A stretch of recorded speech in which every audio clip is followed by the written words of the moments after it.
Hey everybody, Aaron Olson here, coming to you from the Raven Golf Club Phoenix, where I'm once again in our studio here at the Tour Striker Golf Academy. Today we're going to talk more in depth about the knees and how they turn in the backswing. If you didn't get a chance to see the video where I go through the gears explanation of this, I would click on the link below so you have a little more background.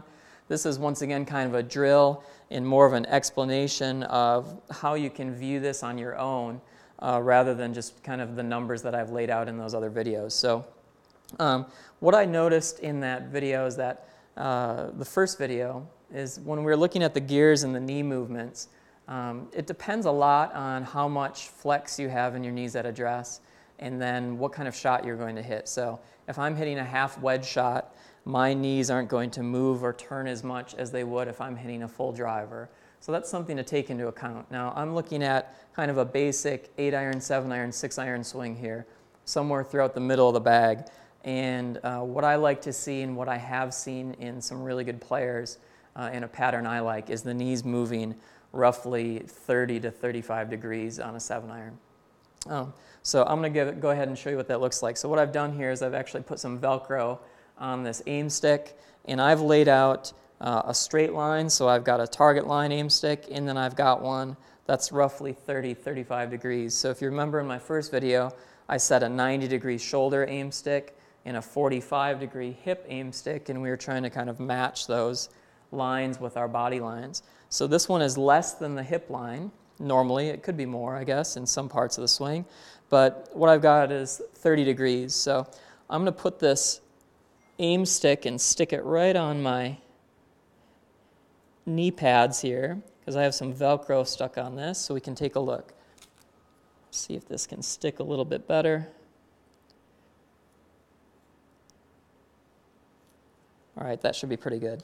So what I would like to do here is make a backswing where as I go back, I'm slowly moving my knees here so that when the shaft's parallel to the ground, it's not quite at my 35 degrees yet, but it's moving. So if I'm a golfer who takes my hands outward too much in the backswing, there's a chance that maybe your knees aren't moving quite fast enough to help your hips move fast enough, to help your shoulder tilt and turn fast enough.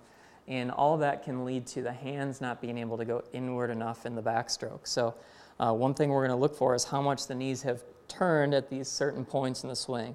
So I'm going to go ahead and go back. So I've got my shaft parallel to the ground. You can see the stick is no longer at my zero line. It's moving. It's not moved a lot yet, but it's definitely moving. When I get back to left arm parallel to the ground, I'm almost at 30-35 degrees. And if I go up to the top, this might pop off here in a second. But if I go up to the top, I might even get more than that. So now I'm at about 35. If I went more, that would probably help my hips turn more.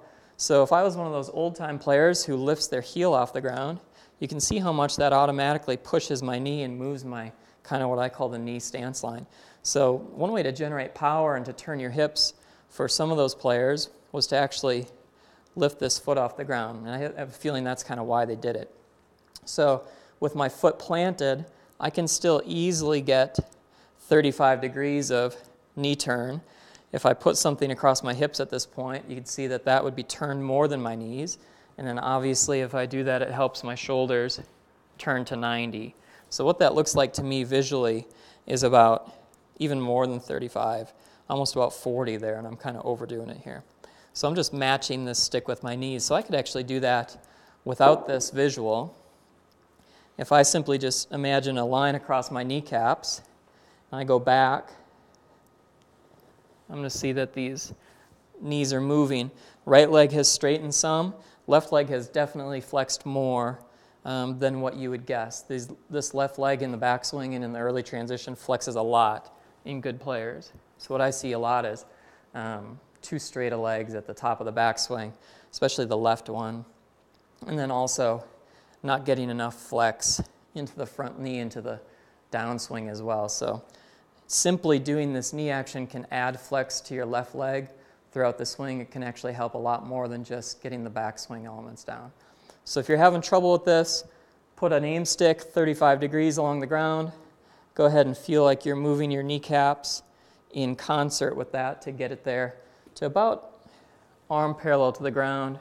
And it can go a little bit further than that. That's usually one way to help your hip turn, which in turn can help your shoulder turn, and once again, kind of helping you build a better backswing. So if you have any questions, comments about this, go ahead and leave them below. Next time, I think we're going to do a little bit of the tilt of the knees, start looking at the tilts of the knees, hips, and shoulders in the backswing. So look forward to that video coming out next week, and I'll talk to you guys soon.